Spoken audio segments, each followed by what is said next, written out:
Today, tayo ay magbibistek Tagalog, thinly sliced beef, and then soy and onions. Bistek Tagalog coming up.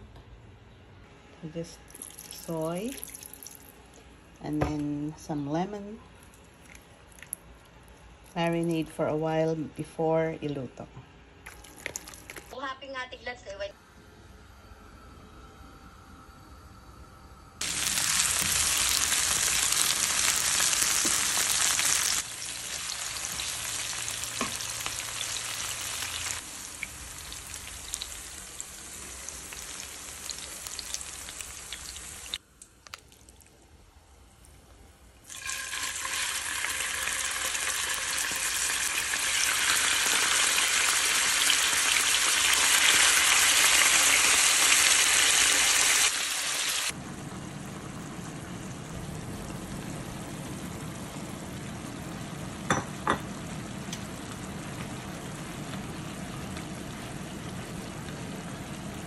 Ready na, Mr. B.